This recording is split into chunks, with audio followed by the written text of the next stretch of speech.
phía DACD.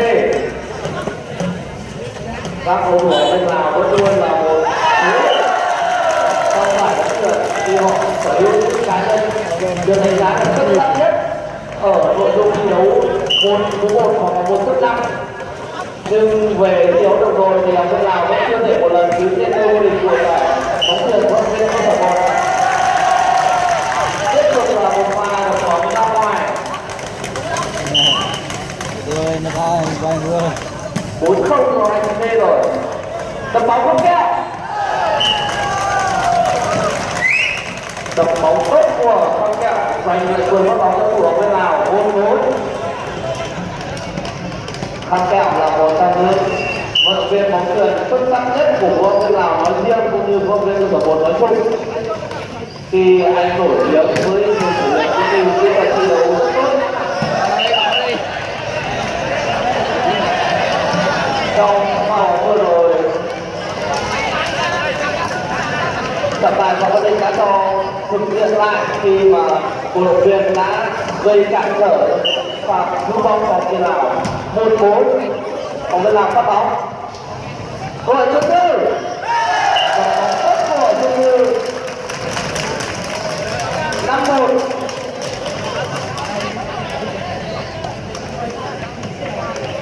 Lê Xuân Như cũng là một trong những vận động viên có tuổi đời lớn nhất trên sân. Anh sinh năm 1991 và đến từ quân số một tỉnh Vũng Tàu. Đập bóng tốt của Đặng Nam, bóng chạm chắn của bên Lào đi ra ngoài sân. Điểm số thứ cái này là những đẹp ơi 6 dành cho các cầu thủ bên DACD. Vừa một tốt, cơ hội cho bên Lào.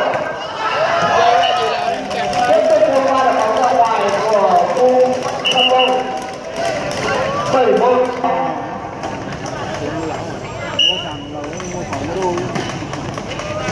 Được một tốt, cơ hội không. Bật bóng tốt của Tom Morata. Cầu thủ mang số áo thứ 3 của bên phía đội tuyển bóng đá Lào. ra bị chúng đánh hết đó. Rồi Đặng Nam tiếp tục là cơ hội để cầu thủ bên phía DACD khi mà hàng đá của bên Lào thi đấu rất tập trung. Đường bay vẫn chưa thể là điểm số cho đội tuyển của mình. Tiếp tục là cơ hội để bên Lào. Rất đáng tiếc. Cứ tập lại xuất hiện bóng chặn tay trái rồi DACD ra ngoài sân. Điểm số thứ 2 cho cầu thủ của bên Lào. Thứ 3 cho cầu thủ bên Lào. 3-7 rồi.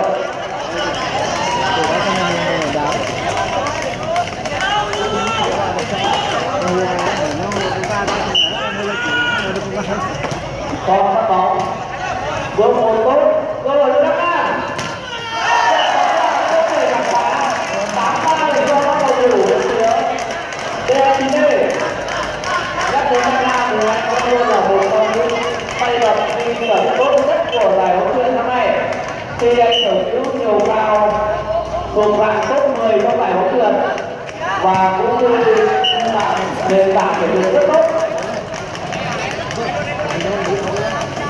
Một pha đá bóng ra ngoài của Lê bên phía học viên Lào. Điểm số thứ 9 để cầu thủ DACD.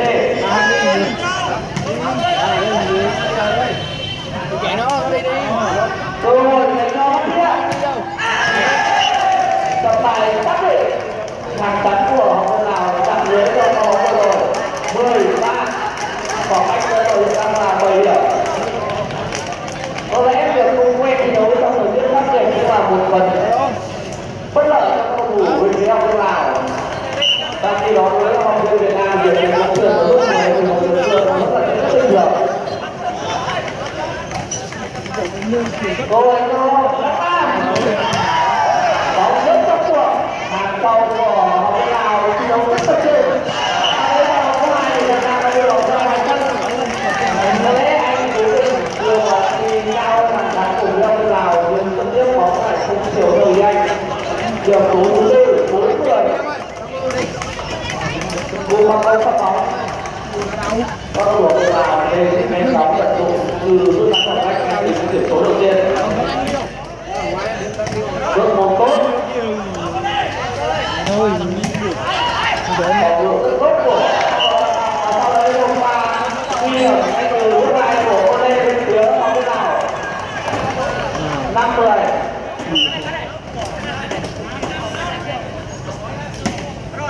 các cầu thủ bên Lào luôn có những chiến thắng son giá trong trận đấu vòng loại. Thì trình độ chuyên môn của họ so với phần còn lại là chênh lệch rất lớn, chỉ có một vài đội tuyển có thể thi đấu ngang ngửa với nước bên Lào, và một trong số đó đang thi đấu với họ trong trận chung kết ngày hôm nay, đó là đội tuyển Argentina. Bóng rất tốt không? Cơ hội để cho cầu thủ Argentina bắt chuyện, đập bóng không tốt của bắt chuyện, và ngay sau đấy vâng bóng rất tốt của quý vị và các bạn. Cơ hội để cho con kẹo quả nhỏ rất kéo nhưng không thể là có được sự bóng lót của các cầu thủ Argentina. Tiếp tục là cơ hội dành cho Argentina. Bóng đi dọc theo mét lưới và lan sang phần sân của các cầu thủ Lào. 12 năm. Và địa điểm rất may mắn của phút bóng bên phía Argentina. Cơ hội cho con kẹo. Một pha đập bóng nhẹ nhàng của con kẹo, bóng đi vào vị trí không có cầu thủ của DCD nào phòng ngự. 6-12. Việc bên các bóng. Được một tốt. Tiếp tục là Nam Nam. Thưa các bạn, mọi người ghi điểm cho bóng vừa rồi là Quốc Tuấn. Khi mà tôi không quan sát tới chiều cao lực tốt của Đà Nam thì có lẽ ghi điểm như vậy chỉ có thể là Quốc Tuấn mà thôi. Và như vậy khi chuyển sang sau thì Đà Nam đã được thay ra sân và thay là Hồng Linh.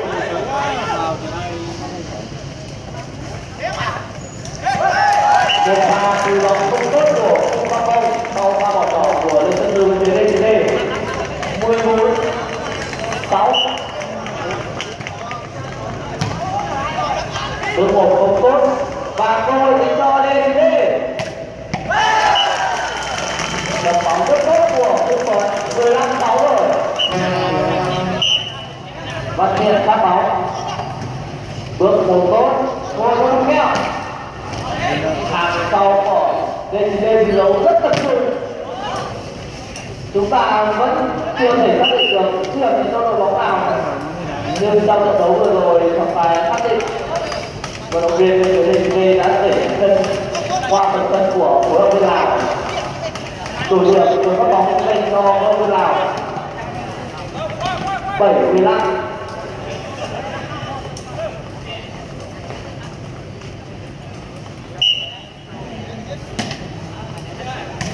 Được một tốt. Một pha ghi điểm từ bước 2 không thành công của Trần Tuấn. Nhưng ngay sau đấy Phong Kẹo lại pha đập bóng không qua lưới. 16-7. Khoảng cách tiếp tục là 9 điểm.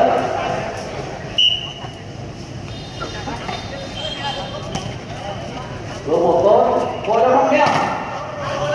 Không thể vượt qua tay bắn của cầu thủ nữa. DCD. Tiếp tục là những pha đập bóng của Phong Kẹo. Rồi đừng có biết nào. Bỏ nhỏ. Và rồi thì tôi đưa các bạn có cơ hội giúp tốt chạy đập bóng ra ngoài sân. 8-16. Hai đội đều có những vận động viên sở hữu chiều cao rất tốt và đó là lợi thế cho họ khi họ thi đấu ở phía trên.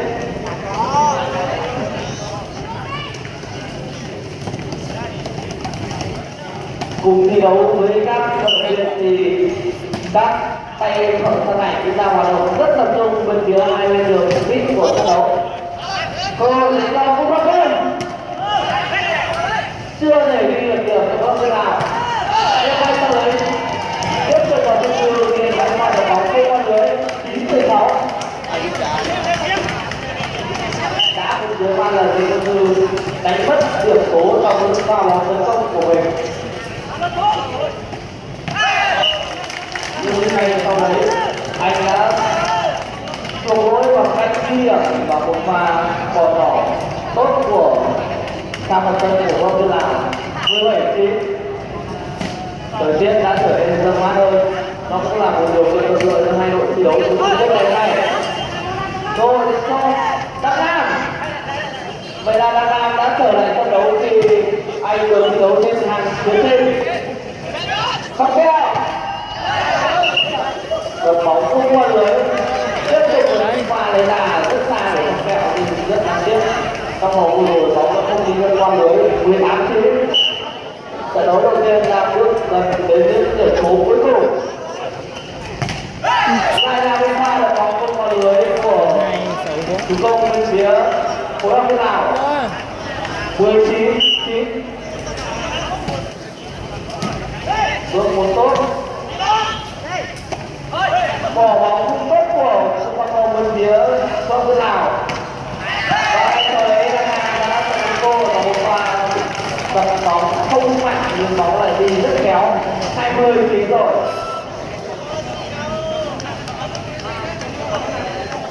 Chỉ còn 5 điểm số rồi.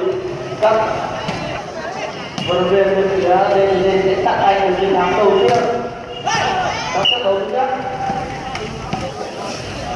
Vậy là các đội bóng nào đã giành được điểm số thứ 10 thì bóng chặn lên hàng của TNT ra ngoài sân, thắng kẹo ra bóng. Phòng thủ rất tốt của hàng sau bên phía phòng bên Lào. Tiếp tục là cơ hội đến số D. Bóng ra ngoài sân. 21-10. Một cách đã được gia tăng lên thành 11 điểm. Có lẽ nó đùa bên nào thì thì nó mới thể được để có thể thi đấu hết mình trong trận đấu thứ hai. Khi mà khả năng họ giành chiến thắng trong trận đấu đầu tiên giờ là rất thấp. Tiếp tục là cơ hội Đăng Nam. Đập bóng chạm cái lưới, bóng nhẹ nhàng ra vào phần sân của đội nào 22-10. Đi đâu đi. Trong trận đầu tiên sự áp đảo hoàn toàn của cầu thủ bên phía DND. Và những pha ghi điểm của đội Lào là rất khó khăn. 11-22 các thủ của Lào phát bóng và lại là pha phát bóng không có lưới của đội Lê phía Lào. Điểm số 23 dành cho các thủ bên phía DND. Lê Thị Sĩ phát bóng. Vâng một tốt. Rồi đã không phát bóng. Tiếp tục là pha bỏ bóng nhưng lại bóng lại đi vào vị trí của Xuân Thư. Và sau đấy đã chỉ lấy được một pha ghi điểm rất đơn giản. Và điểm số thứ 24 cho đội bóng của mình. 24-11.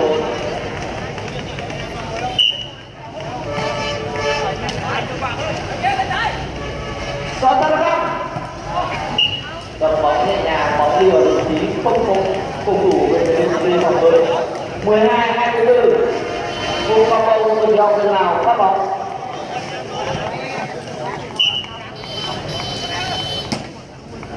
Thời tiết thiếu khắc nghiệt không còn ảnh hưởng đến kỷ luật cũng như là khả năng thiếu của vận động viên bên phía cả hai đội.